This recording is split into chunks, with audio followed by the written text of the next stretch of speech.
አንዳንዴ ሙሉ ለሙሉ ያልተቀየረ ግን በማስመሰል የሚኖር ሰዎች አሉ። ይሄ አደገኛ ነገር ነው። መቀየር ስለሚባለው ነገር ባለፈ ሮብስ ነግራቸው ነበር። መቀየር ማለት ያሮጌውን አውልቆ ሌላ አዲስ መልበስ ነው እንጂ ባሮጌው ላይ መልበስ አይደለም። ልክ ነው አይደለም? ቀየረ ሲባል ሌላው ላይ ደረበ ከሆነ ቀየረ አይደለም የሚባለው፣ ደረበ ነው የሚባለው።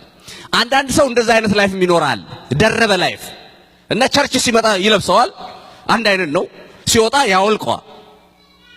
ይሄ ትክክለኛ አይደለም። ስለዚህ እንዲህ አይነት ሰዎች አደገኛ ናቸው፣ ሁለት መልክ ስለሚኖራቸው ብዙ ሰዎችንም ያሳስታሉ፣ የእግዚአብሔርን መንግስት መልክ ያጠፋሉ። እግዚአብሔር ከዚህ ይጠብቃችሁ። መልክ የምታጠፉ እንዳትሆኑ። እንዳልኩት ዝም ብሎ የታየውን ሁሉ የሚመስለውን ሁሉ እንዳው መከተል አይገባም፣ ማጣራት ጥሩ ነው ለሚለው አንድ ጊዜ አንድ በጣም የምቀርብ አብሮኝ ያገለግል የነበረ ጓደኛዬ እየነገረኝ በሱ ህይወት የደረሰው ነገር ሁሌም አስታውሰዋለሁ። እሱን በነገራችሁ ጥሩ ነው። ልጁ ሚሊተሪ ቤት ነበረ፣ ድሮ በደርግ ማለት ነው።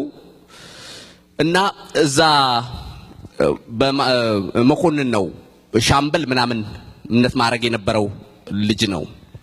እና እዛ ሆኜ ያለ በጣም የተከበርኩ ሰው ነኝ፣ በሄሊኮፕተር ነው ከሀገር ሀገር ከባለስልጣኖች ጋር ነው የሚሄደው አለ። ውጊያ ውስጥ ገብቶ አያውቅም። እና እኔ ደግሞ ወጣት ነበረ። በኋላ አንድ ቀን አንድ የሚቀርበው ሰው ሰርግ ጋበዘው።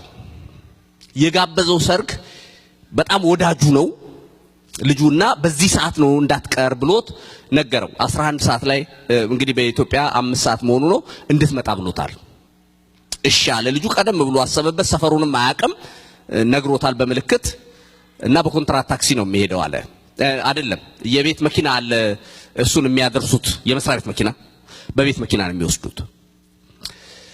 ከዛ እሱ ደግሞ ልጁ ይሄ እንደዚህ መለበስ ምናምን የሚወድ ልጅ ነው። ዝንጥ ብያለ ነጭ በነጭ ለበሰ፣ ከረባቱን አረገ፣ ጫማውን አሳመረ። በቃ በደንብ ዝንጥ ብሎ ሰርግ እንደሚሄድ ሰው ማለት ነው ሄደ። ልክ የሄደበት ሰዓት አጉል ሰዓት ነው። ለካ ሙሽራ የሚጠብቁበት ሰዓት ነው ሄዶ እሱ። እና እየተጨፈረ ዘፈን ነው፣ ያው አለማይኖች ናቸው እየጨፈሩ ምናምን እያሉ ልክ እሱ ነጭ ነው የለበሰው ውርድ ሲል ሁሉ ብሎ አጨበጨቡልኛል። እሱ መሰላቸው ሙሽራው። ከዛ ወዴት እንደሚሄድ ግራ ገባቸዋል። ነርቨስ ሆንኳል፣ በጣም ብዙ ህዝብ ነው። ከዛ ቀጥ ብዬ ድንኳኑ ስገባ እየተከተሉት እያጨበጨቡ ተከተሉኛል። እና በህይወቴ ዘመን አረሳው ማለት። ከዛ ደንግጬ ሄጄ እዛ ጋር የተቀመጠው ነገር እየከፈትኩ መቅዳት ጀመርኩ ምናምን አለ። በቃ ኮንፊውዝድ ሆኖ ማለት ነው።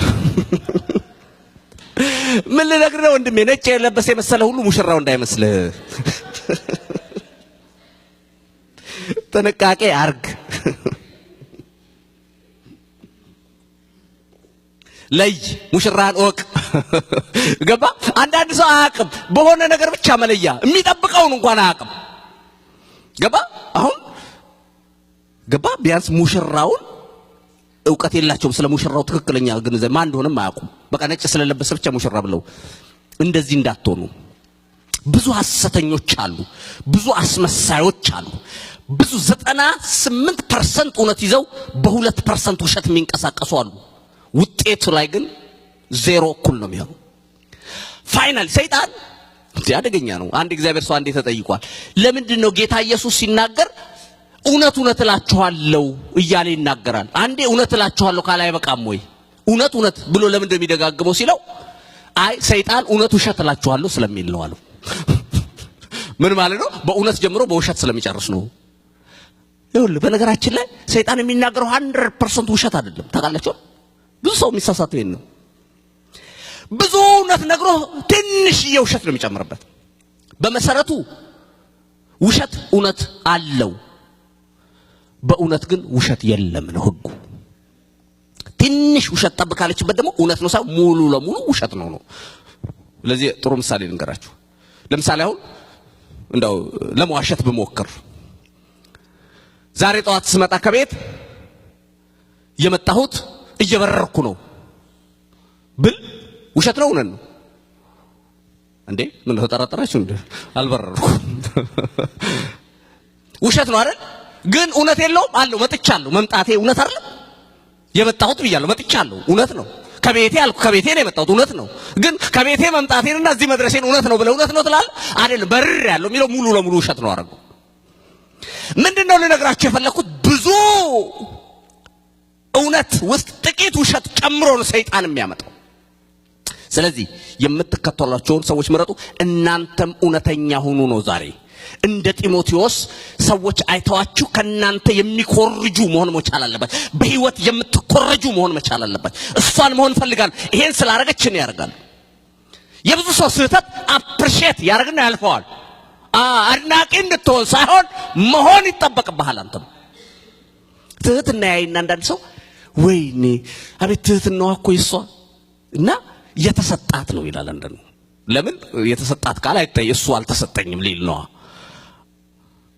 ምን ነው ዝም አላችሁ አይደል? እንደዛ አታርጉ። እከሌ የተሰጠው ነው ብሎ ነገር የለም። እንተ ጸጋ ስጦታ ነው ከሆነ ነው ተሰጠው የሚባለው። ባህሪ ከሆነ መቅረጽ ያስፈልጋል፣ ማረም ያስፈልጋል። አለበለዚያ የመጣንበት ቦታ የሰውን ህይወት የማይቀርጽ ከሆነ ምን ያደርጋል? ገባችሁ እንዴ? ባለፈ ሚሊተሪ ካምፕን የመጣችሁ ብያችኋለሁ። ዛሬ ደግሞ ልንገራችሁ፣ ጋራጅ ነው የገባችሁት።